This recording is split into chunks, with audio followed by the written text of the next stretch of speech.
नमस्ते बच्चों। तो चलते आज हम टॉपिक चैनल असाइनमेंट स्ट्रेटेजीज पे। लेक्चर नंबर 20 है हमारा। तो चैनल असाइनमेंट स्ट्रेटेजी क्या होती है? हम जानते हैं कि हमारे पास में जो रेडियो स्पेक्ट्रम है वो लिमिटेड है।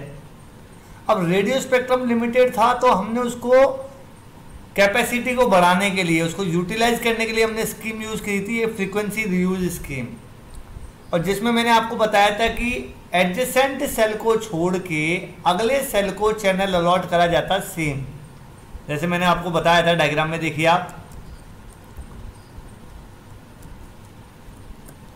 डायग्राम में देखिए, जैसे ये टावर है, ये टावर हमारा जो है, सपोज करो ये वाला एरिया कवर कर रहा है। अब इसको जो चैनल दिया है वो सपोज करो चैनल नंबर ए दे दिया, ठीक है। फिर अगला जो टावर है वो इससे बिल्कुल जस्ट अगला वाला है, इसको हमने जो बिल्कुल एडजेसेंट है ये, इसको हमने चैनल दे दिया बी, ठीक है। अब हमारे पास में सपोज करो दो ही चैनल थे, अब हमें इससे पूरा बहुत बड़ा एरिया कवर करना है, तो दो चैनल तो खत्म हो गए। तो अब क्या कहता है फ्रीक्वेंसी रीयूज कि आप अगला जो सेल है उस पर वापस ए नंबर का चैनल यूज कर सकते हो, क्योंकि इसका इंटरफेरेंस यहाँ पे नहीं आ रहा है। ए नंबर का चैनल आप वापस यूज कर सकते हो क्योंकि इसका इंटरफेरेंस ज़्यादा से ज़्यादा यहीं तक ही होगा, यहाँ तो नहीं जाएगा, ठीक है। तो यहाँ पर नहीं जा रहा, तो यहाँ तक तो हम क्या कर सकते हैं, वही चैनल यूज कर सकते हैं। बेस्ट एग्जांपल हमारा जैसे हमने पढ़ा था रेडियो मिर्ची। जयपुर में रेडियो मिर्ची चल रहा है, दिल्ली में रेडियो मिर्ची चल रहा है, फ्रीक्वेंसी सेम है पर प्रोग्राम अलग अलग है। ऐसा क्यों? क्योंकि एक एफएम की जो रेंज होती है वो 130 किलोमीटर है और दिल्ली 300 किलोमीटर दूर है जयपुर से, तो उसने रीयूज कर लिया। पर मेन बात यह आती है कि हम जब फ्रीक्वेंसी रीयूज करते हैं तो हमने ये किस ऑब्जेक्टिव से करा, कैपेसिटी इंक्रीज हो जाए और इंटरफेरेंस मिनिमाइज हो जाए। तो इस चीज को पूरा करने के लिए चैनल असाइनमेंट स्ट्रेटेजी अपनाई जाती रहती है। मतलब कौन से सेल को कौन सा चैनल देना है, ये चीज चैनल असाइनमेंट स्ट्रेटेजी बताती है। तो ये दो टाइप की होती है, फिक्स्ड और डायनेमिक। तो choice of channel assignment strategy कौन सी यूज करनी है वो परफॉर्मेंस ऑफ सिस्टम को इंपैक्ट करती है। जैसे कॉल कैसे मैनेज होगी, कॉल ब्लॉक होगी या नहीं होगी, कॉल डिले होगी या नहीं होगी, राइट है। जब एक बंदा एक सेल से दूसरे सेल में जाएगा तो हैंड ऑफ होगा या नहीं होगा, ये सारी चीजें चैनल असाइनमेंट स्ट्रेटेजी पे डिपेंड करती है। अब चैनल अलोकेशन का मतलब क्या है? जो अवेलेबल चैनल्स हैं उनको अलोकेट करना, अलॉट करना किसको? सेल्स को, ठीक है। जब भी कोई यूजर कॉल करना चाहता है तो उसको चैनल अलोकेशन स्ट्रेटेजी से उसकी रिक्वेस्ट को फुलफिल करा जाता है कि उसको चैनल दिया जाएगा या नहीं दिया जाएगा। तो चैनल अलोकेशन स्ट्रेटेजी इस तरीके से होनी चाहिए कि अपना एफिशिएंट यूज हो सके फ्रीक्वेंसीज का, टाइम स्लॉट्स का और बैंडविड्थ का, मतलब ये एफिशिएंटली यूज हो जाए। अब बहुत तरह की चैनल एलोकेशन स्ट्रेटेजीज है, नॉर्मली फिक्स्ड है, normally dynamic, hybrid channel allocation strategy है। तो पहले फिक्स्ड पढ़ते हैं। फिक्स्ड में क्या होता है, वॉइस चैनल जो होते हैं वो fix number of voice channel एक सेल को दे दिए जाते हैं। जैसे कि ये वाला टावर है, ये वाले टावर को fixed number of voice channel दे दिए। जैसे इसको 3 चैनल अलॉट कर दिए, इसको 3 कर दिए, इसको 3 कर दिए, तो ये फिक्स्ड हो गए, ना ये कम होंगे ना ये ज़्यादा होंगे, ठीक है। तो इसके अंदर क्या होता है, नॉर्मली हमने जैसे ही अलोकेट कर दिए तो वो चेंज नहीं हो सकते। तो चैनल्स को इस तरीके से अलोकेट करा जाए कि फ्रीक्वेंसी रीयूज से हम कैपेसिटी बढ़ा सकें। इस तरीके से वो फिक्स्ड चैनल असाइन करे जाएंगे, किसको ज़्यादा देने, किसको कम देने, लोड के हिसाब से, फ्रीक्वेंसी रीयूज के हिसाब से। इस तरीके से हम चैनल को फिक्स्ड तरीके से अलोकेट करेंगे, प्लानिंग करेंगे। जैसे कि ये है, अब जैसे मान लो इस पर 10 चैनल दे दिए, इस पर 20 चैनल दे दिए, इस पर 5 चैनल दे दिए, तो वो इस तरीके से किए जाते हैं कि आपका एफिशिएंट यूज हो जाए। अब मान लो ए सेल के अंदर 20 चैनल हैं और सारे चैनल यूजर्स को ऑक्यूपाइड हो गए। अब यूजर कॉल करता है तो वो ब्लॉक हो जाएगा कॉल। 21वां यूजर अगर कॉल करना चाहता है, 21वां यूजर तो ब्लॉक्ड हो जाएगा। पर इसमें एक बोरोविंग स्ट्रेटेजी भी होती है जो इस प्रॉब्लम को हैंडल कर सकती है। मान लो इसमें 10 चैनल हैं, 10 में से 9 जने बात कर रहे हैं, एक चैनल खाली है, तो 21वें बंदे को ये उधार ले सकता है। ए चैनल सी चैनल से उधार ले सकता है, बोरोविंग टेक्निक होती है, पर इसको एमएससी हैंडल करती है। इस बोरोविंग टेक्निक को हैंडल कौन करेगी? एमएससी। ठीक है। डायनेमिक चैनल एलोकेशन में क्या होता है? फिक्स नहीं होता है। जब बंदा कॉल करता है तो वो बेस स्टेशन को रिक्वेस्ट भेजता है, वो बेस स्टेशन एमएससी को रिक्वेस्ट भेजता है, फिर एमएससी क्या करती है? अलोकेट करती है चैनल को। तो पहले से फिक्स नहीं है कितने नंबर ऑफ चैनल्स अलोकेट करने हैं एक टावर को, ये डिपेंड करता है उस पर लोड कितना चल रहा है। तो इससे क्या होगा? ब्लॉकिंग कॉल रिड्यूस होती है और ट्रैफिक इंक्रीज होता है। ठीक है। ट्रैफिक इंक्रीज होता है तो चैनल असाइनमेंट भी वेरी करता रहता है। जैसे मान लो सुबह कम बंदे थे तो कम चैनल लोकेट कर दिए, शाम को ज़्यादा लोड आ रहा है तो ज़्यादा चैनल लोकेट कर दिए। इस तरीके से डायनेमिक चैनल लोकेशन होता है। हाइब्रिड चैनल एलोकेशन में क्या होता है? हाइब्रिड चैनल एलोकेशन में कॉम्बिनेशन होता है फिक्स चैनल एलोकेशन का और डायनेमिक चैनल एलोकेशन का। मतलब कुछ सेल्स में तो हम क्या करेंगे? फिक्स सेट देंगे और बाकी डायनेमिक देंगे। जैसे मान लो इस चैनल को, इस सेल को 5 फ्रीक्वेंसी देनी थी तो 3 तो फिक्स कर दी, 2 डिमांड डायनेमिक कर दी, मतलब डिमांड के ऊपर होगी कि लोड ज़्यादा होगा तो हम 5 दे देंगे, नहीं तो 3 से ही काम चल रहा है। इसे कहते हैं हाइब्रिड। ठीक है। तो जैसे ही कोई यूजर कॉल करता है तो सबसे पहले ये चेक करा जाता है कि फिक्स्ड चैनल जो दे रखे हैं उनसे उसकी पूर्ति हो रही है। अगर नहीं हो रही है, वो बिजी हैं, तो फिर डायनेमिक सेट यूज होता है। फिर एमएससी को बोला जाता है कि इसको डायनेमिक एक और दे दो चैनल। राइट है। ये तब काम करती है जब अब हैवी ट्रैफिक होता है और सिग्नल टू इंटरफेरेंस रेशियो हमें मिनिमम करना होता है। Signal to interference ratio minimum करना होता है। तो समझ में आ गया? फिक्स चैनल असाइनमेंट में फिक्स होते हैं। अगर मान लो सारे चैनल ऑक्यूपाइड हैं तो कॉल ब्लॉक्ड हो जाएगी, पर एक प्रोविज़न है कि आप उधार ले लो बगल के सेल से। पर बगल के सेल से उधार ले लो पर खाली होना चाहिए और इंटरफेरेंस नहीं होना चाहिए उस वाले सेल से। इस तरीके से लोगे आप। ऐसा नहीं है आपने मान लो आपने बगल वाले से उधार ले लिया पर आपने वो ही फ्रीक्वेंसी ले ली जो जिस पे कॉल चल रही है, तो ऐसा नहीं देगा वो। मान लो जैसे मैं डायग्राम बता रहा हूँ, इस पे 3 फ्रीक्वेंसीज हैं, ढंग से सुनना।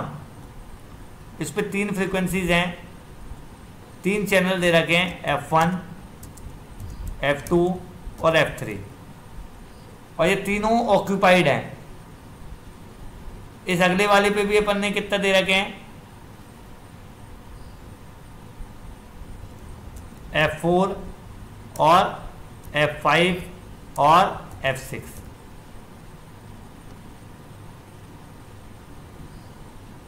इस अगले वाले पे भी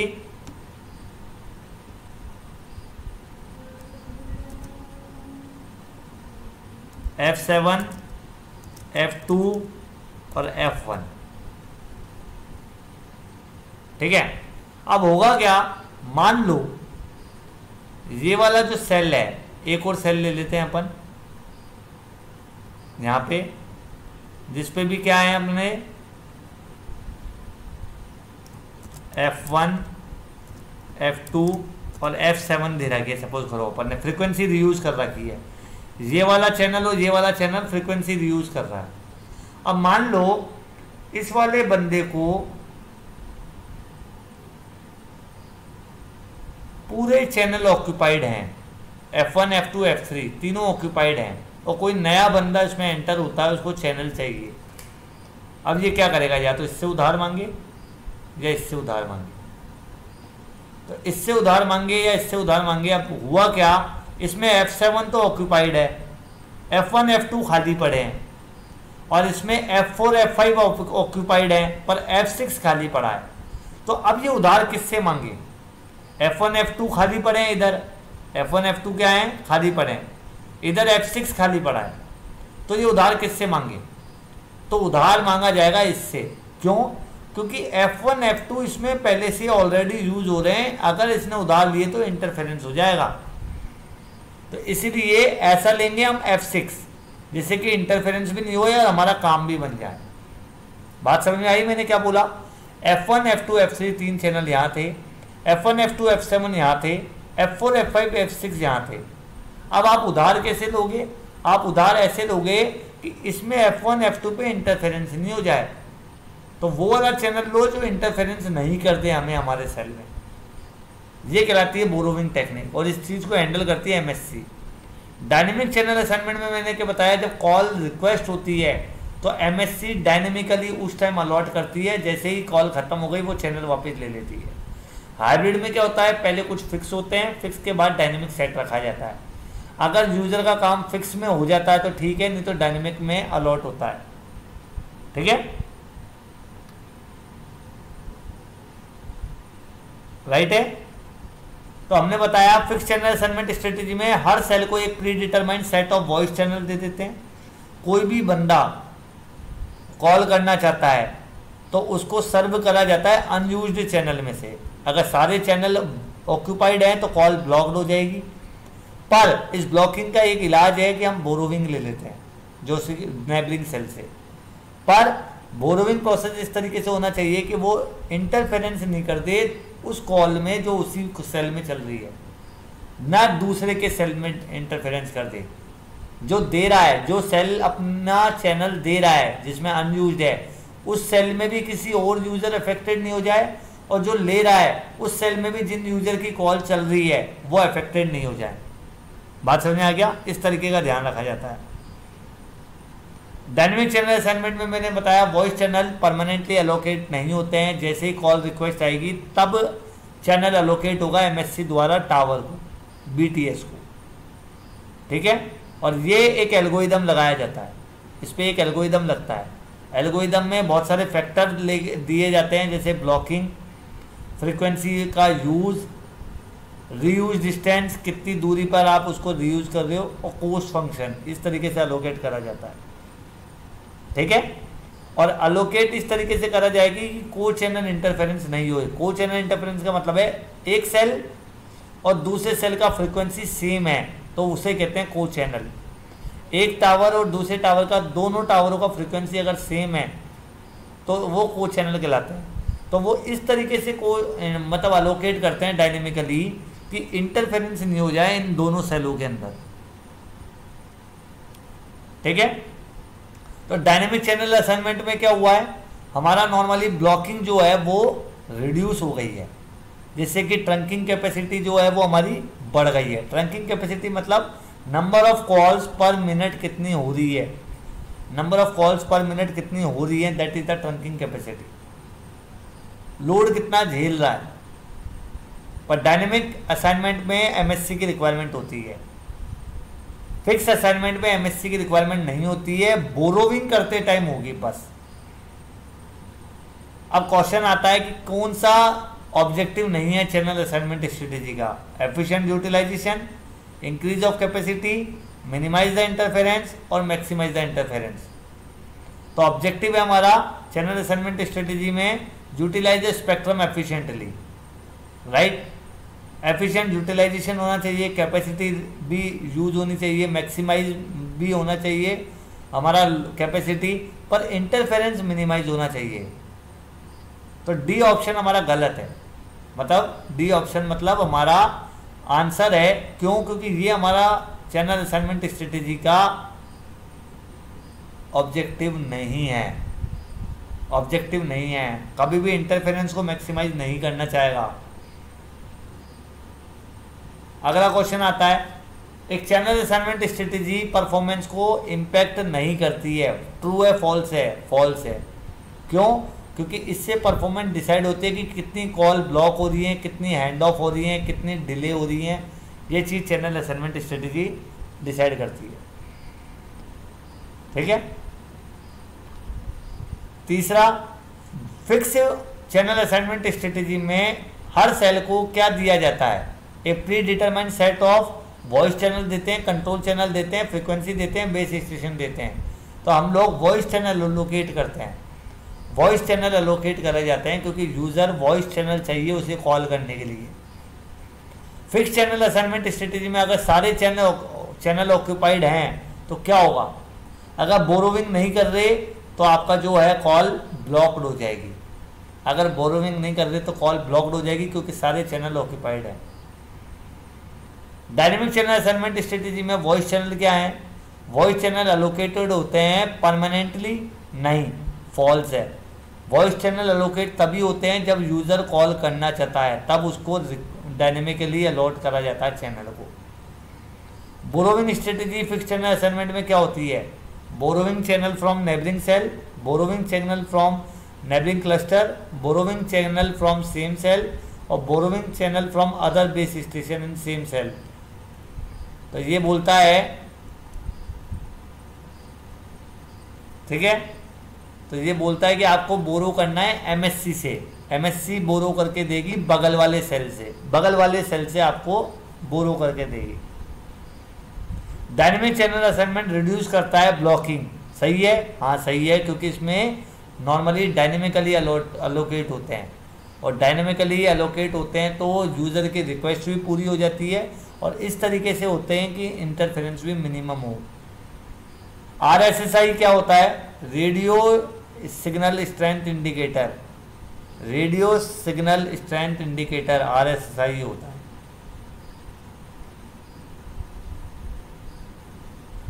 ड्रॉबैक क्या है डायनेमिक चैनल असाइनमेंट का? देखिए, चैनल यूटिलाइजेशन डिक्रीज हो रहा है? नहीं। प्रोबेबिलिटी ऑफ ब्लॉक्ड कॉल हो रही है? नहीं। क्रॉस टॉक हो रहा है? ये तीनों डिसएडवांटेज नहीं है, ये ड्रॉबैक नहीं है। ड्रॉबैक ये है कि एमएससी को सारा लोड कैलकुलेट करना पड़ रहा है और स्टोरेज बढ़ गया, क्योंकि उसको सारा, जब उसको चैनल एलोकेट करना होता है ना किसी टावर को, तो वो ये देखता है कि सिग्नल कितना आ रहा है, तो उससे पूरा मॉनिटरिंग करना पड़ता है, उससे लोड बढ़ जाता है, प्लस स्टोरेज बढ़ जाता है, प्लस स्टोरेज बढ़ जाता है। ठीक है। अब एक चीज और मैंने आपको बताई थी, देखिए आप,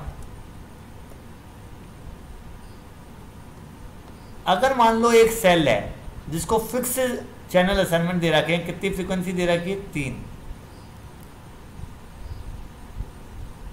अगला सेल है उसको भी अपन ने कितनी दे रखी है? 3। और मैंने आपको हैंड ऑफ पढ़ाया था। हैंड ऑफ में क्या पढ़ाया था? ये कोई यूजर यहां से यहां जा रहा है तो उसकी फ्रीक्वेंसी को हैंड ऑफ कर दिया जाता है, मतलब उसका कंट्रोल दूसरे टावर को दे दिया जाता है, मतलब अब वो दूसरे टावर की फ्रीक्वेंसी पे कॉल उसकी कंटिन्यू रहेगी। कॉल उसकी यहीं स्टार्ट हो गई थी, पर ये कॉल हैंड ऑफ होती है, दूसरे सेल में जाके कंटिन्यू रहती है। पर कंटिन्यू के लिए मैंने आपको एक चीज़ बताई थी, जब वो मूव कर रहा है तो उसको एक मिनिमम थ्रेशोल्ड लेवल से पावर का लेवल ऊंचा रखना पड़ेगा गिवन टाइम में। हैंड ऑफ होने में जो टाइम लगता है, उस गिवन टाइम में उसका पावर लेवल नीचे नहीं आ जाए। अगर नीचे आ गया तो फिर हैंड ऑफ नहीं हो पाएगा। पर सवाल ये उठता है कि अगर मान लो कोई बंदा कॉल कर रहा है जिसमें 3 फ्रीक्वेंसी थी, 3 चैनल थे और तीनों ऑक्यूपाइड हैं, और अगले वाले सेल में जिसमें वो मूव कर रहा है उसमें भी तीनों चैनल ऑक्यूपाइड हैं, और यूजर मूव करता करता इसमें पहुंच गया और उसने मिनिमम थ्रेशोल्ड लेवल से भी पावर को ऊपर रख लिया, तो क्या हैंड ऑफ होगा? नहीं होगा। क्यों? क्योंकि इसके पास चैनल ही खाली नहीं है। इसलिए चैनल असाइनमेंट स्ट्रेटेजी बहुत इंपॉर्टेंट है हैंड ऑफ को डिसाइड करवाने में भी। बात समझ में आ गई? हैंड ऑफ को डिसाइड करने में भी चैनल असाइनमेंट स्ट्रेटेजी बहुत इंपॉर्टेंट है, क्योंकि हैंड ऑफ में मैथमेटिकल कैलकुलेशन तो कर लोगे आप कि हमारा सिग्नल मिनिमम लेवल से नीचे आ रहा है या नहीं आ रहा है, वो चीज़ तो आपने कर ली, पर क्या आप जिस सेल में आप जा रहे हो उसमें चैनल फ्री भी है या नहीं है, तो कॉल डिस्कनेक्ट हो जाती है। इसलिए आप बोलते हो ना हैंड ऑफ होते टाइम कि यार नेटवर्क नहीं आ रहे, ये गलत है। नेटवर्क आ रहे होते हैं, पर होता क्या है, या तो आपका थ्रेशोल्ड लेवल से नीचे आ गया सिग्नल, या बगल वाले सेल जिसमें आप एंटर कर गए उसमें चैनल खाली नहीं है, इसलिए आपकी कॉल डिस्कनेक्ट हो जाती है। आप दोबारा ट्राई करोगे, कॉल मिल जाएगी। ठीक है, थैंक यू।